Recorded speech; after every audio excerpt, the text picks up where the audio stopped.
कौन है तुम्हारे पिता?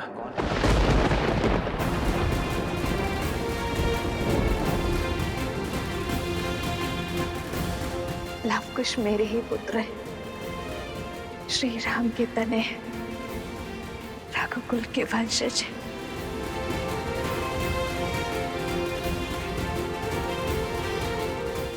क्या योद्धा के लिए उसके कुल का नाम होना आवश्यक है? हमारी माता ही हमारे पिता हैं।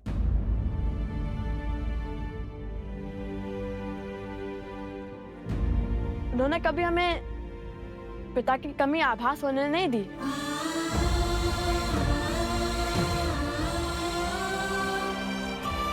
मैं किसी के कुल पर प्रश्न नहीं उठा रहा, पर क्या तुम दोनों की माता को तुम्हारे इस कर्म का ज्ञान है? नहीं। तो जाओ और अपनी माता को इस निर्णय से अवगत कराओ।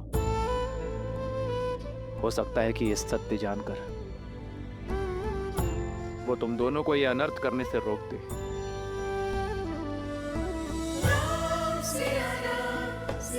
जाओ बालकों।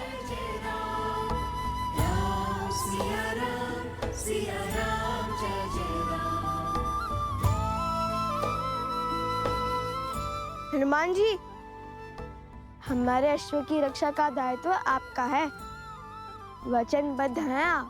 राम सिया राम जय जय राम।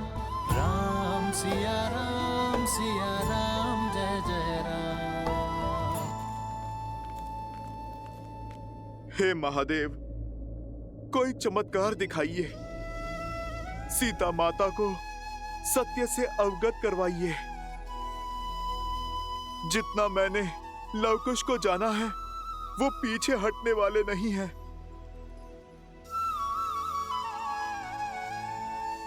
महादेव, अब तो आपके ही अंश श्री राम भक्त हनुमान ने गुहार लगाई है। आप तो नियति का खेल बदल सकते हैं ना। सीता को सत्य का ज्ञात कराइए, अन्यथा एक पिता अपने पुत्रों के अंत का कारण बन जाएगा। ये तो आप भी जानते हैं ना कि लव और कुश श्री राम से नहीं जीत पाएंगे। यदि ये युद्ध हुआ तो श्री राम लव कुश को मार देंगे। महादेव, आप मौन क्यों हैं? कुछ कीजिए महादेव। अरे माता, कहाँ जा रहे हैं आप? वहाँ संकट है, आपने तो कहा था। हाँ, वो मैं। आप तो लवकुश को खोजने निकली थी ना? हाँ, कहाँ है लवकुश?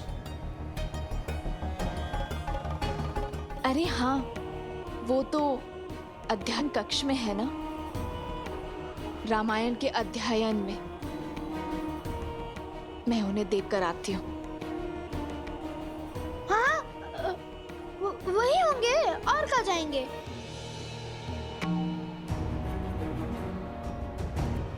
कह तो दिया, किंतु वो अध्ययन कक्ष में आएंगे कैसे? आज हर भेद खुल जाएगा।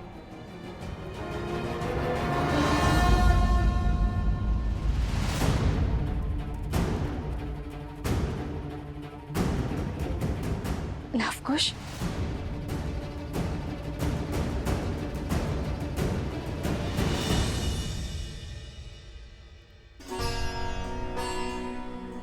मारे गए।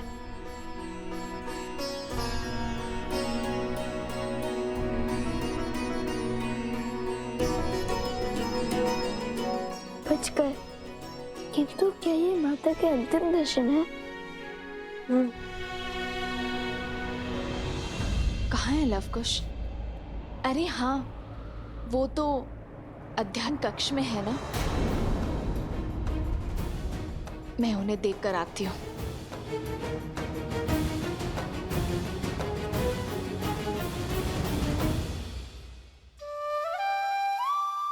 बाल बाल बचा, भी इसी क्षण निकल जाता हूँ, अन्यथा ये सियाराम के लाल मुझे पुनः फंसा देंगे। क्या बात है, आज इस समय रामायण अध्ययन का विचार कैसे आया? रामायण? रामायण तो एक भाव है माता, कभी भी खर कर जाता है। मन में जो प्रश्न व्याकुल किए हुए थे उन्हें का उत्तर ढूंढ रहे थे। कैसा प्रश्न? जिस निर्णय ने मर्यादा पुरुषोत्तम प्रभु श्री राम पर लांछन लगाया, उन्हें कलंक का भागी बनाया, राम सिया को भिन्न किया, और आप इतने विश्वास के साथ कैसे कह सकती है माता कि इस निर्णय में माता सीता की भी सहमति थी? यह निर्णय माता सीता का ही था। राम सीता का त्याग नहीं कर सकता। किंतु राम सीता का त्याग नहीं कर रहा है। महाराजा राम को महारानी का त्याग करना होगा। हम दोनों अपने राज्य का परित्याग कर देंगे तो ना ही कोई प्रश्न उठेंगे और ना ही कोई उत्तर की अपेक्षा करेंगे। हम दोनों नहीं, केवल मैं आ रहा हूं। जिसने रामायण को ध्यान से पढ़ा है, उसके हर एक शब्द को समझा है, उसे इतना भान तो होना ही चाहिए। रामायण जैसे महाकाव्य को पढ़कर भी जो श्री राम और सीता को ना समझ पाया, तो वो तो अभागा हुआ ना। जो श्री राम पर संदेह करते हैं, वो ये भूल जाते हैं कि श्री राम ने जो भी किया वो अपने दायित्व के निर्वहन के लिए किया, एक राजा होने का कर्तव्य निभाने के लिए किया। सिया राम एक दूसरे से दूर हुए तो समाज के कल्याण के लिए। जैसे जब पहली बार उन दोनों का साथ छूटा, तब संसार ने रावण जैसे पापी दुष्ट से मुक्ति पाई। और यदि इस बार उन दोनों ने अलग होने का निर्णय लिया है, तो इस धरती से रावण रूपी सोच का अंत करने के लिए लिया है। इस संसार में स्त्रियों और पुरुषों का स्थान एक समान करने के लिए किया है। अलग हुए नारियों को समान अधिकार दिलाने के लिए। जो रामायण की पवित्रता पर संदेह करते हैं, वो अभागे हैं, अबोध है। उन्हें श्री राम के संपूर्ण अयान को समझने की आवश्यकता है, जो समय आने पर स्वयं ज्ञात हो ही जाएगा। कदाचित आप उचित कह रही हैं माता। तो क्या आपके कथन का अर्थ है कि माता सीता और प्रभु श्री राम अब कभी नहीं मिलेंगे?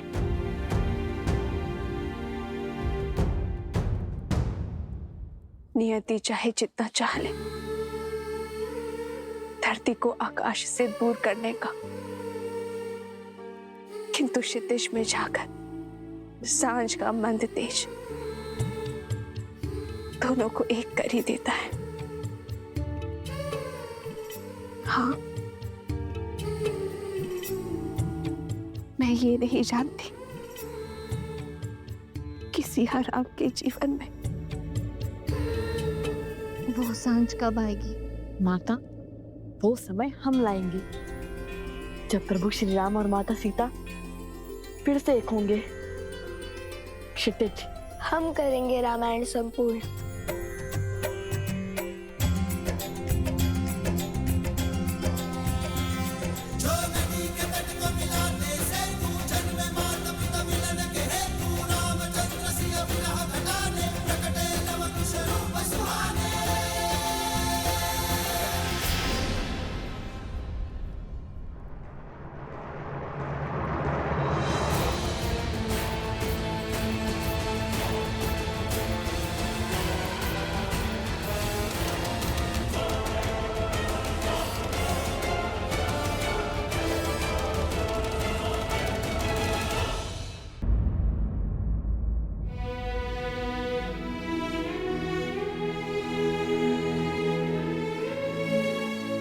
नहीं प्रभु, मैं वचनबद्ध हूँ प्रभु।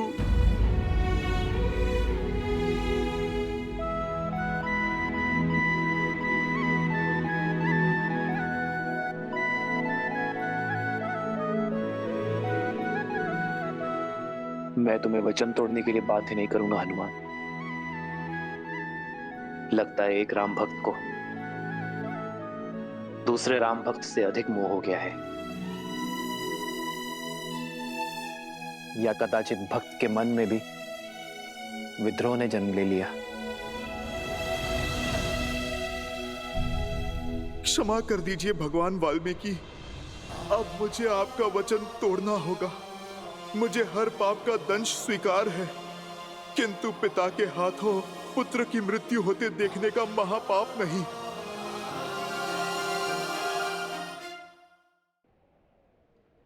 प्रभु, वो लवकुश साधारण ऋषि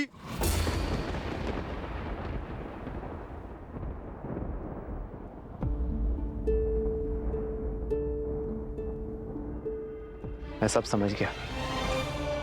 अब और कुछ कहने की आवश्यकता नहीं है। वचन से बंधे हो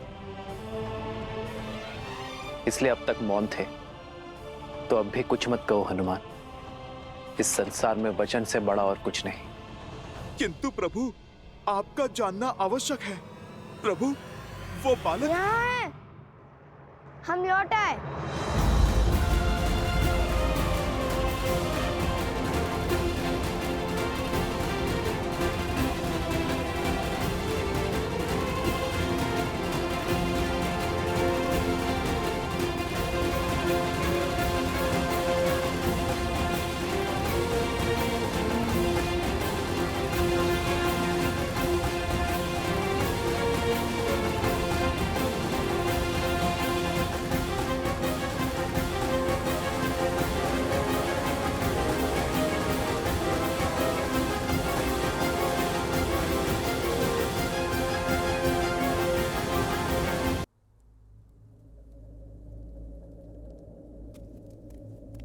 नहीं,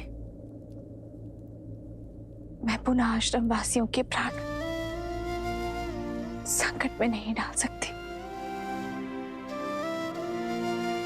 मुझे अकेले ही जाना होगा।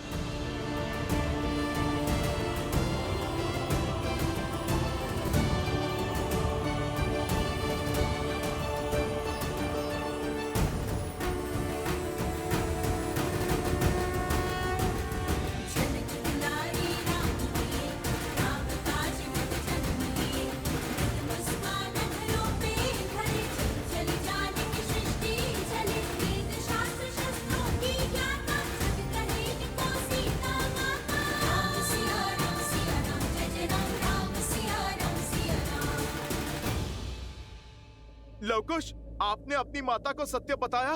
मुख से तो नहीं कहा, किंतु संकेत अवश्य दे दिया हनुमान जी। श्री राम और माता सीता के संबंध पर अटूट विश्वास रखती है हमारी माता। इसलिए श्री राम और माता सीता को मिलाने का प्रयास हमारा धर्म भी है और कर्तव्य भी। कारण चाहे जो हो, तुम्हें अपनी माता से सत्य नहीं छुपाना चाहिए था। जितना हमने अपनी माता के जीवन को समझा है, यदि उन्हें सत्य का भान होता तो कदाचित हमें युद्ध से रोक सकती थी, किंतु हमारा उद्देश्य समझकर, हमारा लक्ष्य जानकर वे हमारा साक्ष्य देती। तन और मन दोनों से आपसे युद्ध करने के लिए सत्य है श्री राम।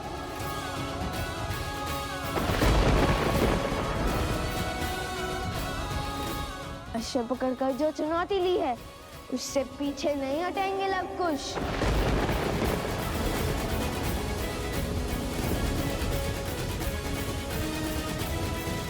जैसी तुम्हारी इच्छा। मैंने हर धर्म का पालन किया ताकि तुम दोनों को इस युद्ध की अग्नि में जलने से रोक सकूं। और यदि युद्ध करने की ही मंशा है तुम्हारी, तो तथास्तु।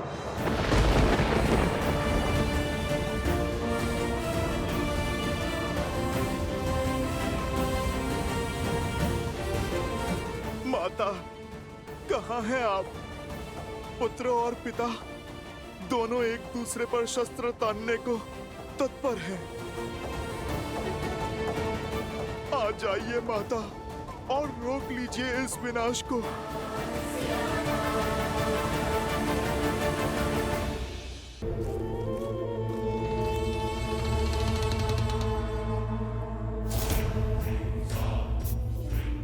आओ सीता आओ, चली आओ अपनी मृत्यु के पीछे।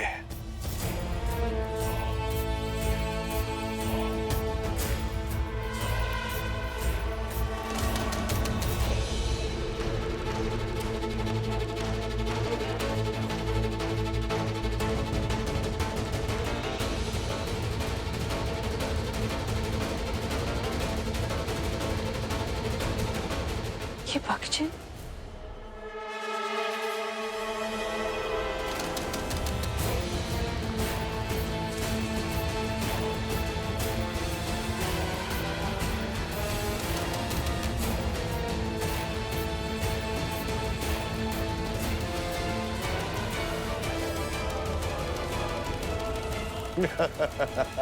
अद्भुत! शक्ति को युक्ति से काटा है तुमने शूर्पणखा। क्या योजना बनाई है सीता को राम और लवकुश के युद्ध से दूर ले जाने की। सीता का आश्रम में वास इस युद्ध में बाधा डाल सकता था, और अब हम हार का भार नहीं उठा सकते हैं भैया। अब जब राम लवकुश पर अस्त्र चलाएगा और जब लवकुश उसके वार का प्रतिकार देंगे, और तब उस क्षण का साक्षी समस्त त्रिलोक बनेगा। और ऐसे में ये बात सीता तक ना पहुंचे, ये तो असंभव है। इसलिए सीता को इस युद्ध और युद्ध भूमि से दूर ले जाना अति आवश्यक था भैया।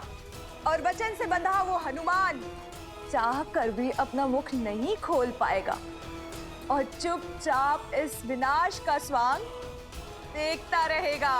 उत्तम शूर्पणखा, उत्तम।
सीता से मेरी शत्रुता बहुत वर्षों पुरानी है।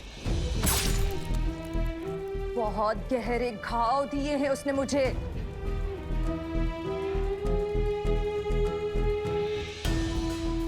आज मैं उससे अपनी हर पीड़ा, हर दुख, हर कष्ट का प्रतिशोध लूंगी। आज उस सीता का अंत होगा। एक साधारण सी स्त्री होकर भी मेरी माया को हराया उसने। मेरे तिरस्कार का कारण बनी वो। मेरे कुल को लील गई और मेरे भ्राता को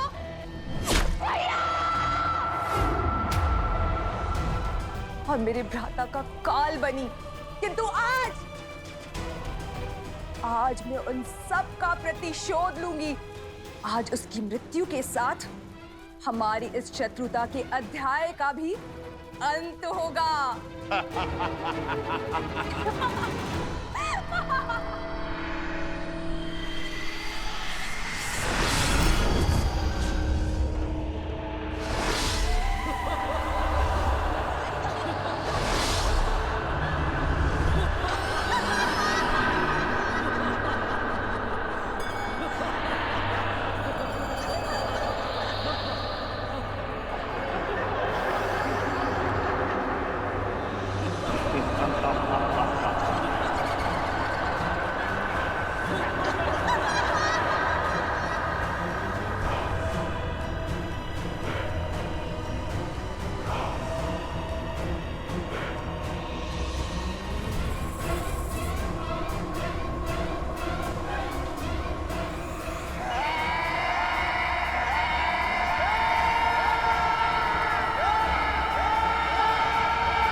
श्री राम।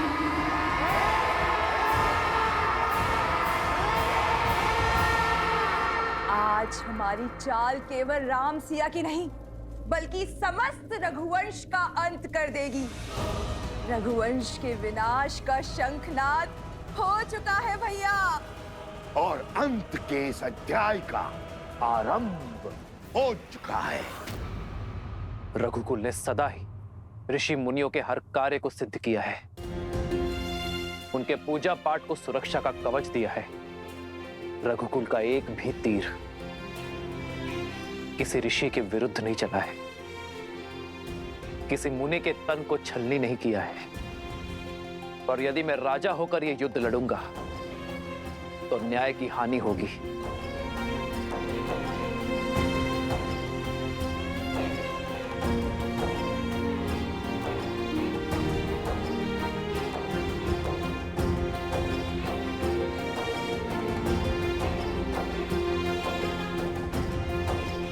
प्रभु, ये क्या कर रहे हैं आप?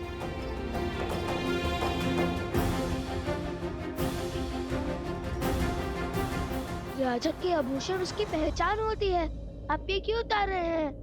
राजा, तुम्हारी दृष्टि में जो अपराधी है वो राजा राम नहीं, सीता का पति राम है। और एक पति का सीधा संबंध उसकी पत्नी के साथ होता है।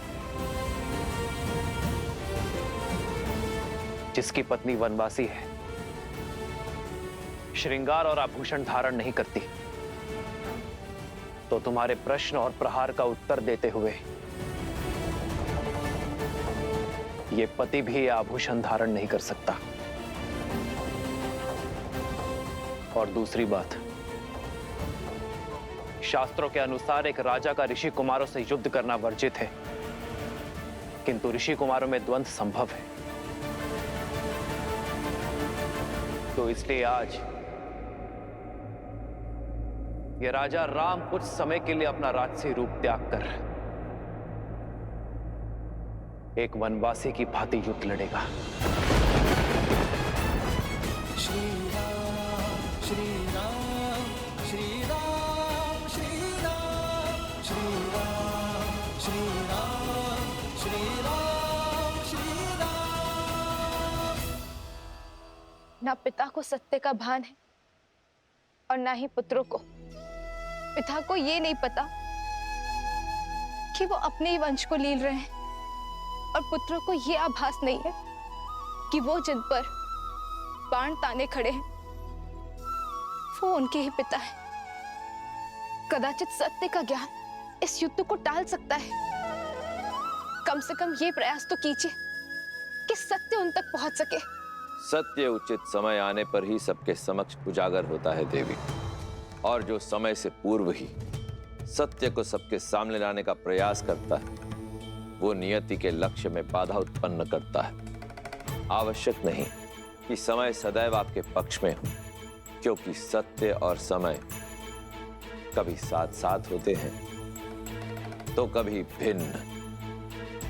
श्री राम और लवकुश के मध्य होने वाले इस युद्ध को भी स्वयं समय ने ही चुना है।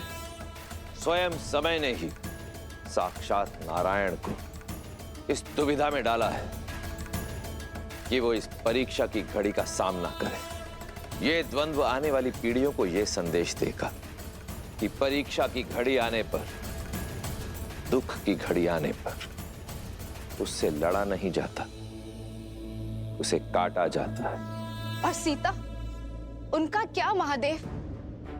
वो तो सूर्पनखा और सहस्त्र रावण के पाश में फंसी है। कहीं जो काम शक्ति नहीं कर पाई वो युक्ति ना कर दे। नहीं नहीं महादेव, सीता को कुछ नहीं होना चाहिए।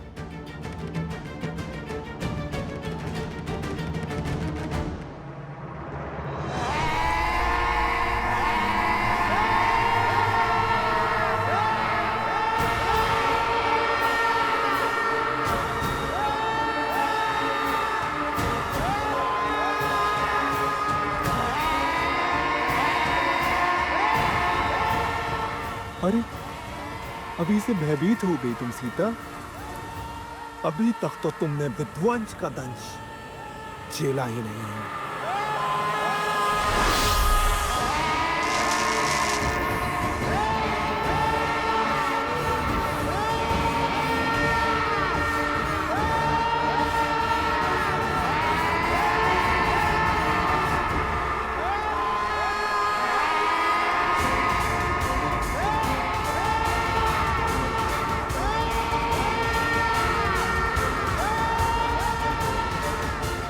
मार डालो बानासुर, अंत कर दो इस सीता का। इसके साथ ही रामायण की गाथा और उसकी संपूर्णता की कथा का अंत हो जाएगा भैया।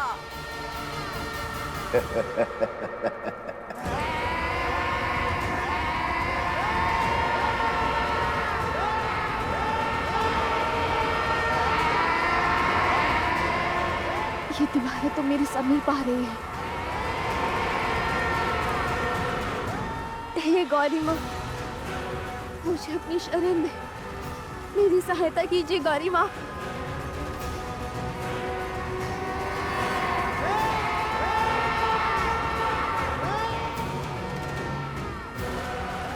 रक्षा करे माँ गौरी, रक्षा करे।